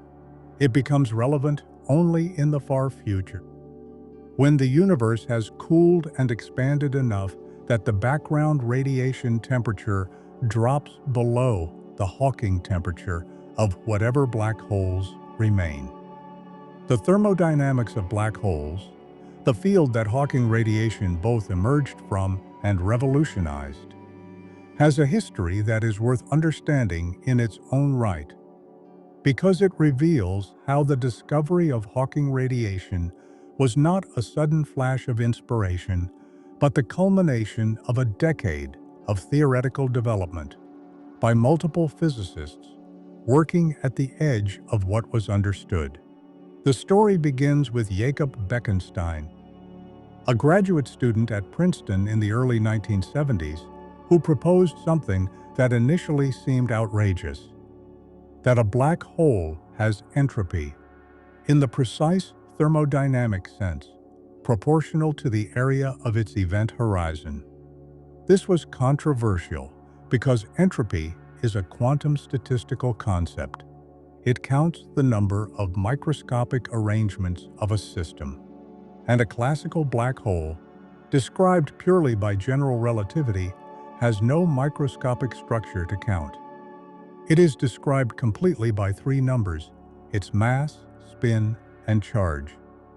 How can a featureless object characterized by only three numbers have entropy? Bekenstein argued that it must, because without assigning entropy to a black hole, the second law of thermodynamics could be violated simply by dropping entropy-carrying matter into a black hole and watching the entropy disappear behind the horizon. If the black hole had no entropy, the total entropy of the universe would decrease, violating one of the most fundamental laws of physics. To preserve the second law, Bekenstein proposed a generalized second law stating that the total entropy of the universe, ordinary matter entropy plus the entropy of all black holes, measured by their horizon areas, never decreases. Hawking's own earlier work had shown that the total area of black hole event horizons never decreases in classical general relativity, a result called the area theorem, which looks startlingly like the statement that entropy never decreases in the second law. This similarity was initially regarded by Hawking as a mere analogy. He was skeptical of Bekenstein's proposal because he noted, if a black hole has entropy, then by thermodynamic relations, it must also have a temperature, and if it has a temperature, it must emit thermal radiation, and everyone knew black holes did not emit anything. The irony is that Hawking's own subsequent calculation proved himself wrong. Black holes do emit thermal radiation. The analogy is not a mere analogy, but an identity, and black holes are genuine thermodynamic objects with a real temperature and a real entropy encoded in their horizon areas. The Bekenstein-Hawking entropy formula. Entropy equals the horizon area divided by 4 times the Planck area is one of the most celebrated equations in modern theoretical physics. Sitting at the intersection of general relativity, quantum mechanics, and thermodynamics, in a way that must be telling us something profound about the nature of space-time and information at the most fundamental level. The 4 laws of black hole mechanics, worked out by Bardeen, Carter, and Hawking in 1973, map perfectly onto the 4 laws of thermodynamics, with the surface gravity of the black hole playing the role of temperature and the horizon area playing the role of entropy. The 0th law states that the surface gravity is constant over the event horizon of a stationary black hole, just as temperature is uniform throughout a system in thermal equilibrium. The 1st law relates changes in mass to changes in area and angular momentum, just as the 1st law of thermodynamics relates changes in energy to changes in entropy and work. The 2nd law, the area theorem, states that the total horizon area never decreases, just as thermodynamic entropy never decreases. And the 3rd law states that the surface gravity cannot be reduced to 0 by any physical process in finite steps, just as absolute 0 temperature cannot be reached. These correspondences are exact, and Hawking radiation is the key that transforms them from analogy into identity. Because with Hawking radiation, the temperature of a black hole is not a formal analogy to surface gravity, but a real physical temperature, the temperature of the thermal radiation the black hole actually emits. The information paradox, which we touched on in the context of the Singularity, becomes far more acute and specific when you apply it to Hawking radiation, and this is where it transforms from a philosophical worry into a precise and urgent technical problem. The paradox, in its sharpest form, goes like this. Suppose a black hole forms from the collapse of a star. The star is made of a specific collection of atoms in a specific quantum state: hydrogen, helium, heavier elements, all arranged in a particular configuration that carries an enormous amount of information about the history of that star, its composition, its temperature, its structure. That information collapses into the black hole. The black hole then begins emitting Hawking radiation. Here is the problem. Hawking's calculation shows that the radiation is exactly thermal. It is completely random, carrying no information about what fell in. It is, in the language of quantum information theory, maximally mixed. The quantum state of the emitted radiation is the same, regardless of whether the black hole formed from a collapsing star or a collapsing pile of encyclopedias or a collapsing antique clock collection. If the Hawking radiation is truly thermal and truly carries no information, and if the black hole eventually evaporates completely, then, at the end of the process, the information about the star that formed the black hole is simply gone. The final quantum state of the universe after the evaporation cannot be evolved backward to reconstruct the initial state. Unitarity is violated. The fundamental reversibility of quantum mechanics is broken. This is not a subtle problem. It is a direct contradiction between two well-established and well-tested theories, and it cannot be resolved by declaring one theory simply wrong, because both general relativity and quantum field theory are supported by overwhelming experimental evidence in their respective domains. The paradox was first articulated clearly by Hawking himself in 1976, 2 years after his original paper on black hole radiation, and it has been one of the most debated problems in theoretical physics in the 5 decades since. John Preskill famously bet Stephen Hawking and Kip Thorne in 1997 that information was preserved, that the Hawking radiation must carry information, even if the mechanism by which it does so was unclear. In 2004, Hawking conceded the bet, presenting Preskill with an encyclopedia, a joke about information retrieval, and acknowledging that the AD-SCFT correspondence had convinced him that information is likely preserved. Thorne, notably, did not concede at the same time, reflecting genuine ongoing disagreement in the community about how and whether the paradox is truly resolved. The proposed resolutions to the information paradox span a remarkable range of ideas, each with its own profound implications for physics. The most conservative resolution, favored by many who take AD-SCFT seriously, is that the Hawking radiation does in fact carry information encoded in subtle quantum correlations between the emitted particles that make the radiation appear thermal, but are not strictly thermal in a quantum mechanical sense.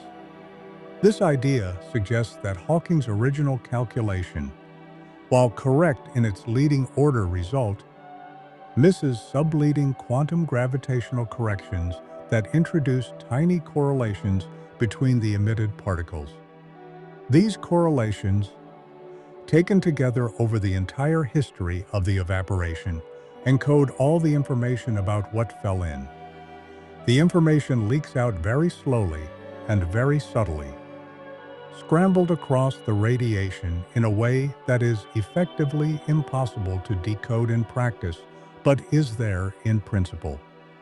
This view is compatible with unitarity and does not require any new physics beyond quantum gravity corrections to Hawking's calculation. But it leaves open the very difficult question of how exactly the information gets out, given that nothing, classically, can escape the event horizon. A more radical resolution, proposed by Ahmed Almheiri, Donald Marolf, Joseph Polchinski, and James Sully in 2012, a paper known in the field as the AMS paper, after the author's initials, argues that the standard picture cannot be saved by subtle correlations, and that one of 3 fundamental principles must be abandoned. The 3 principles in tension, which they called the postulates of black hole complementarity, are the equivalence principle, the principle from general relativity that an infalling observer should notice nothing unusual at the event horizon, unitarity, the quantum mechanical principle that information is preserved, and the principle that the laws of quantum field theory should hold outside the horizon. AMP argued that you cannot consistently maintain all 3 simultaneously. Their proposed resolution was that the equivalence principle breaks down at the horizon, that instead of a smooth, featureless crossing, an infalling observer encounters a wall of intense, high-energy radiation at the event horizon, a firewall that destroys all infalling information before it can reach the singularity. The firewall proposal was deeply controversial because it violated the equivalence principle, one of the central pillars of general relativity, and appeared to imply that the event horizon is not, after all, a locally unremarkable place. A small number of physicists found the firewall compelling. Many others rejected it and proposed alternatives. The debate it ignited has not been conclusively resolved, and it remains one of the most active fault lines in quantum gravity research. There is a concept that emerged from efforts to navigate the information paradox that has become one of the most important ideas in quantum gravity: black hole complementarity. First articulated by Leonard Susskind, Laris Thorlacius, and John Uglum in 1993. The complementarity principle proposes that the information paradox is resolved not by choosing one side, but by recognizing that the two apparently contradictory descriptions, information destroyed at the singularity from the infaller's perspective, information preserved and returned in Hawking radiation from the outside observer's perspective, are actually complementary views of the same physical reality that cannot both be simultaneously verified by any single observer. The outside observer sees information slowly leaking out in Hawking radiation over the evaporation lifetime of the black hole. The infaller sees information falling through the horizon intact. But crucially, no single observer can observe both. The infaller crosses the horizon and falls toward the singularity, forever out of contact with the outside. The outside observer can never look inside the horizon. Because the two descriptions are never directly compared by any single observer, there is no actual contradiction, only an apparent one arising from trying to combine two observer-dependent descriptions into a single universal picture. Black hole complementarity is elegant and has been influential, but it has its own difficulties. The AMP's firewall argument was precisely an attempt to show that complementarity cannot be consistently maintained. And while the debate continues, no universally accepted resolution exists. What is clear is that Hawking radiation has opened a window into the deepest questions about the nature of information, space-time, and quantum gravity that no other physical phenomenon provides. The fact that black holes have temperatures, that they have entropy, that they radiate and can eventually evaporate. These are not curiosities. They are profound constraints on any fundamental theory of nature. Any theory of quantum gravity that cannot reproduce the Bekenstein-Hawking entropy formula, that cannot explain in microscopic terms what the entropy of a black hole is counting, that cannot account for the fate of information in black hole evaporation. Such a theory is incomplete. This is why some of the greatest minds in theoretical physics have spent decades on these problems. The black hole is not simply an exotic object in a remote corner of the universe. It is the most demanding test that the universe has constructed for our theories of nature. And Hawking radiation is the phenomenon that makes that test most acute. The whisper of radiation from the event horizon is quiet, quieter than anything in the universe, cooler than the cosmic microwave background by billions of degrees for any black hole we could currently observe. But what it is saying, if we can learn to hear it correctly, may be the most important thing the universe has ever told us. One specific and important piece of progress on the information paradox came in 2019 when a collaboration of researchers including Ahmed Almheri, Netta Engelhardt, Donald Merolf, and Henry Maxfield published a calculation using a technique called the replica wormhole method, a calculation that computes the fine-grained entropy of Hawking radiation over the full lifetime of a black hole's evaporation. What they found is now called the page curve result, because it reproduces a curve first predicted by Don Page in 1993 on the basis of unitarity arguments alone. Don Page had argued that if black hole evaporation is unitary, if information is truly preserved, then the entropy of the Hawking radiation should not simply grow monotonically throughout the evaporation as Hawking's original calculation predicted. Instead, it should rise during the early half of the evaporation as the black hole sheds entangled radiation, reach a maximum at a point called the page time, when roughly half the black hole's mass has been radiated, and then decrease back towards zero as the later radiation becomes increasingly correlated with the early radiation, and the system returns to a pure quantum state. The new 2019 calculations, using quantum gravitational techniques involving what are called island contributions to the entropy, regions inside the event horizon that contribute to the entropy calculation for the outside radiation through quantum gravitational effects, successfully reproduce the Page curve, showing that the entropy of the radiation rises, peaks, and then falls back to zero, consistent with unitarity. This was a significant advance, celebrated widely in the quantum gravity community, though it is important to note that it does not fully resolve the information paradox. It shows that unitarity is consistent with Hawking radiation in a particular computational framework, but it does not provide a complete, detailed description of how the information actually escapes the black hole, or what happens at the singularity. The calculation is performed in a semi-classical framework that still relies on approximations, and the precise mechanism by which information is encoded in the late-time Hawking radiation remains unclear.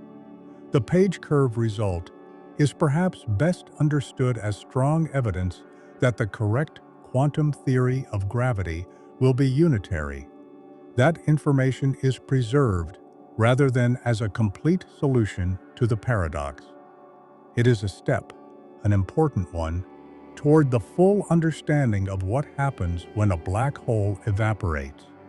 And that full understanding, when it arrives, will stand alongside the greatest discoveries in the history of science. Every black hole in the universe carries within it the seed of its own eventual end. It is not immortal. It is not eternal in any absolute sense. Thanks to the slow, relentless drain of Hawking radiation, that faint quantum leakage from the event horizon that Hawking discovered in 1974, every black hole is dying, however imperceptibly, from the moment it forms. The death of a black hole is one of the most extraordinary events that the physics of our universe permits, and it is also one of the most remote from any human timescale. The evaporation of a stellar mass black hole, a black hole of perhaps 10 solar masses, which already sounds enormous, takes on the order of 2 times 10 to the 74th power years. That number is so far beyond anything we can meaningfully compare to ordinary experience that it almost resists being called a number at all. For context, The current age of the universe is approximately 13.8 billion years, or roughly 10 to the 10th power years. The evaporation time of a stellar mass black hole is therefore not just longer than the age of the universe. It is longer by roughly 64 orders of magnitude. If you took the current age of the universe and raised it to the power of 6.4, you would have something in the vicinity of the evaporation time of a black hole 10 times the mass of the Sun. The evaporation of supermassive black holes, the billion solar mass objects at the centers of large galaxies, takes even longer, scaled by mass cubed, and the numbers involved become so astronomical they are essentially meaningless to express without logarithms. The death of a black hole, in other words, is not happening now and will not happen for a stretch of time that makes the entire history of the universe look like a blink. But it is happening. Hawking radiation carries away real energy, which means it carries away real mass. Because mass and energy are equivalent through Einstein's most famous relation. As the black hole loses mass, the relationship between mass and Hawking temperature, which runs inversely, means the black hole gets hotter. A smaller black hole is a hotter black hole. A hotter black hole radiates more intensely. This creates a feedback loop. As the black hole loses mass, it heats up, and as it heats up, it radiates faster, losing mass even more quickly. The process accelerates. The death of a black hole is not a gradual, linear fade. It is a runaway, slow for almost its entire lifetime, then suddenly catastrophic in its final moments. The final moments of a black hole's life are genuinely extraordinary by any physical standard. As the mass dwindles toward zero, the Hawking temperature climbs toward infinity, or more precisely, climbs toward the Planck temperature, the maximum physically meaningful temperature defined by the Planck scale, beyond which our current equations cease to apply. The final fraction of a second of a black hole's evaporation, when its mass has dropped to something in the range of the Planck mass, roughly 22 micrograms, and its size has shrunk to the Planck length, is expected to involve a burst of radiation of extraordinary intensity and energy. This final burst, sometimes called the black hole remnant explosion, would release the equivalent of millions of nuclear weapons worth of energy in an instant, in the form of a gamma-ray burst of Planck-scale photons. Whether this burst actually occurs, and what it looks like, depends on physics that we do not currently have. The Planck scale regime is precisely where quantum gravity becomes essential. And we do not have a complete quantum theory of gravity to calculate what happens. Some proposals suggest that the black hole does not evaporate completely to nothing, but instead leaves behind a stable Planck mass remnant. A tiny, extraordinarily dense object stabilized by quantum gravitational effects that carries within it whatever information fell into the black hole during its lifetime. Others suggest the information is released in the final burst. Others still suggest the evaporation process modifies the final state in ways that cannot be described within any currently available framework. What is clear is that the final Planck scale phase of evaporation, the last tiny fraction of the black hole's life, is the moment when the information paradox is most acute. If information is to return to the outside universe, it must do so either gradually throughout the evaporation, encoded in the quantum correlations of the Hawking radiation, as the page curve result suggests, or in a final explosive burst at the end, or left behind in a remnant. All three possibilities are actively discussed in the literature. None is definitively established. The death of a black hole is, in this sense, not yet fully written. It is a theoretical prediction awaiting the theoretical machinery that will make it precise. There is a profound cosmic context to the death of black holes that is worth stepping back to appreciate, because the evaporation of black holes is not just a local event. It is embedded in the long-term future of the universe in a way that connects it to cosmology on the grandest scale. The universe is expanding, and as it does, it cools. The cosmic microwave background radiation, the thermal afterglow of the Big Bang, currently sits at a temperature of about 2.7 Kelvin, and it grows colder as the universe expands. In the far future, the universe will eventually cool to a temperature below the Hawking temperature of whatever black holes remain, at which point those black holes will begin to evaporate net for the first time. But the universe has many more transformations to undergo before it reaches that point.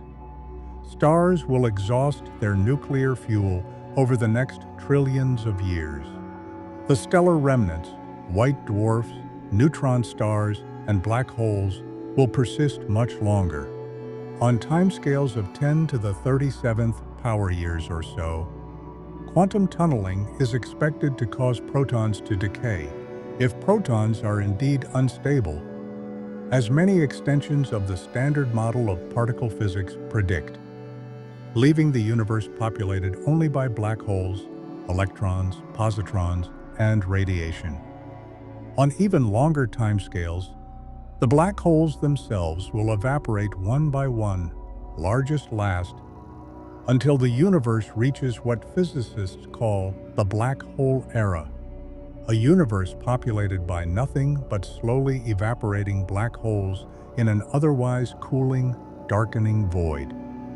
The last black hole to evaporate, the most massive, supermassive black hole remaining, perhaps a black hole of many billions of solar masses, will complete its evaporation after a timescale that, expressed as a power of 10, runs to roughly 100 digits.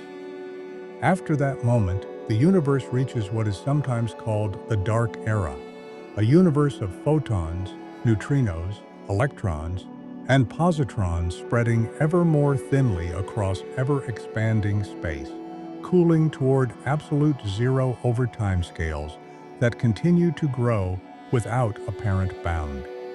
The death of the last black hole is, in a real sense, the last interesting event the universe will ever host. After it, nothing changes that matters in the way a physicist means the word matter. It is the final chapter of the story that began with the Big Bang, and black holes are both its central characters and its most dramatic ending. Before the last black hole fades, there is the question of what its death actually looks like to any observer who might be present to witness it.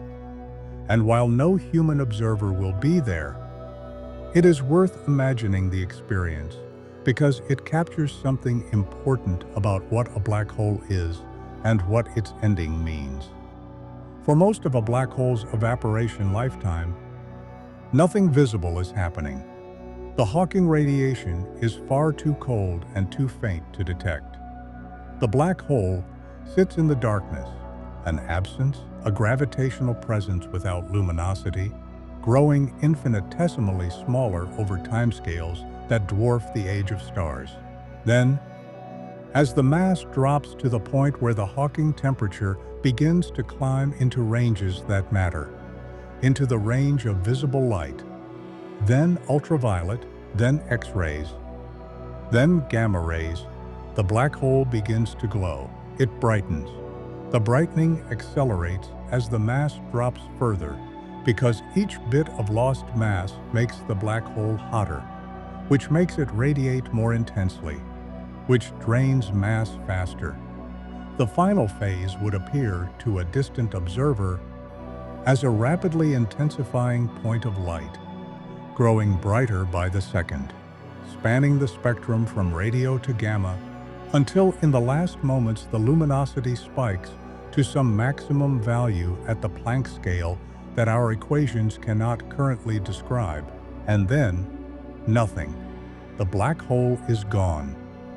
Where once there was a gravitational singularity clothed in an event horizon, where once there was a distortion in space-time that had persisted for timescales beyond imagination, there is now flat, empty space. The question of what happens to the space-time geometry at that moment, whether the event horizon shrinks to zero and the singularity is simply erased, or whether a remnant of some kind persists, or whether the interior space-time simply disconnects from our universe and closes off, is one that our current theories cannot answer definitively. It is another place where the ending of a black hole touches the hardest questions in physics. One of the most intriguing possibilities associated with the death of a black hole, and one that has received serious theoretical attention, is the idea that primordial black holes, if they exist, may be in the process of evaporating right now, or may have already evaporated entirely. Primordial black holes are a hypothetical class of black holes that did not form from collapsing stars, but from density fluctuations in the extremely early universe. In the first fractions of a second after the Big Bang, when the universe was so hot and dense that random fluctuations could in principle collapse directly into black holes without the need for stellar evolution. These objects, if they formed, could have masses anywhere from the Planck mass upward, and crucially, those with sufficiently small initial masses could have evaporated entirely within the current age of the universe. A primordial black hole with an initial mass of about 10 to the 11th kilograms, roughly the mass of a mountain, would have a Hawking evaporation lifetime approximately equal to the current age of the universe. Meaning, such objects would be completing their evaporation right now and producing a burst of high-energy gamma radiation detectable in principle by space-based gamma-ray observatories. No such bursts have been definitively detected, which places limits on the abundance of primordial black holes in this mass range. But primordial black holes in other mass ranges remain viable candidates for a component of dark matter, the invisible, gravitationally influential material that makes up roughly 27% of the universe's total energy content. If primordial black holes exist with masses large enough that their Hawking evaporation time exceeds the age of the universe, they would still be present today, neither visible nor emitting detectably, but contributing their mass to the total gravitational budget of the universe. Searches for primordial black holes through gravitational microlensing, the brightening of a background star when a massive compact object passes in front of it, have been conducted using the Kepler and Subaru Hyper-SuPrime-Cam surveys, among others, and have placed constraints on certain mass ranges while leaving others open. The question of whether primordial black holes contribute significantly to dark matter is one of the most active areas of observational astrophysics today, connecting the death of hypothetical ancient black holes to one of the deepest mysteries of the modern universe. The death of a black hole, considered whole, from the slow, imperceptible drain of Hawking radiation through the accelerating runaway to the final Planck-scale burst, is the universe's most complete act of transformation. Everything that fell into the black hole, every atom of every star, every photon, Every bit of information about the objects that crossed the event horizon is returned to the universe in some form, whether gradually in the Hawking radiation or suddenly in the final moments, whether perfectly scrambled or partially recoverable. Nothing is truly lost if quantum mechanics is right. It is only changed, transformed from structured matter and organized information into thermal radiation spreading across the universe, entropy increasing, coherence dissolving, but present. The conservation laws hold. The universe accounts for everything. There is something deeply satisfying about this picture and something deeply humbling. The most violent and permanent-seeming objects in the universe, these gravitational prisons from which nothing escapes, these engines of eternal capture, are not eternal at all. They are temporary. They live in their strange and violent way, and then they end, and the universe continues without them, cooler and emptier for their absence, but carrying within the radiation that fills it the ghost of every star and every particle and every atom that was ever swallowed by the dark. A black hole is born in the death of a star, and it dies with a last whisper of quantum radiation, a final breath given back to the universe from which everything once came. The eternal abyss is not eternal. It is just very, very patient. And perhaps that patience is the most important thing to take from the story of black holes in its entirety. We live in an era when black holes have gone from mathematical curiosity to observational reality. From Schwarzschild's calculation in the trenches of a world war to a photograph of a 6.5 billion solar mass void, anchoring a galaxy 65 million light-years away, from a theoretical prediction to a source of gravitational waves detected here on Earth when two of them collided and merged. In 2015, the Laser Interferometer Gravitational Wave Observatory detected the first gravitational wave signal from two merging black holes, and since then dozens more have been observed, each one a ripple in the fabric of space-time produced by the most violent events the universe generates. We are no longer theorizing about black holes from a distance.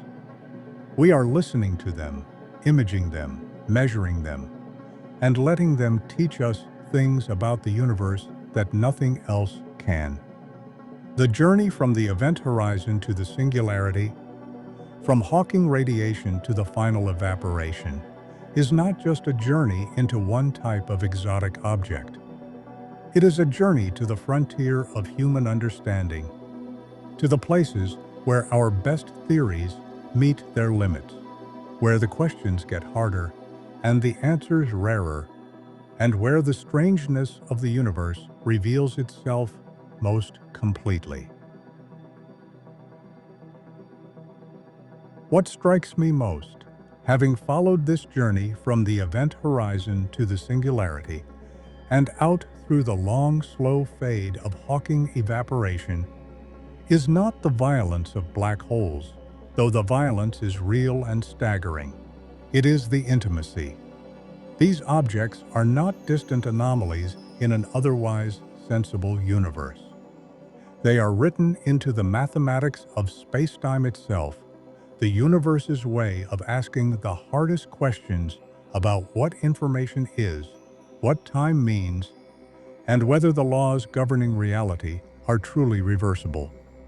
Every galaxy we observe, including our own, has a supermassive black hole at its center, and those stories cannot be told without it.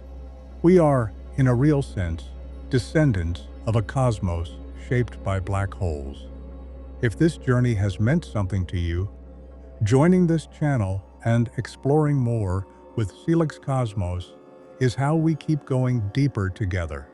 There is so much more waiting. The universe is stranger than it looks from here, and every answer opens onto a corridor of new questions, darker and more beautiful than the last. The abyss stares back, and it is endlessly worth staring into.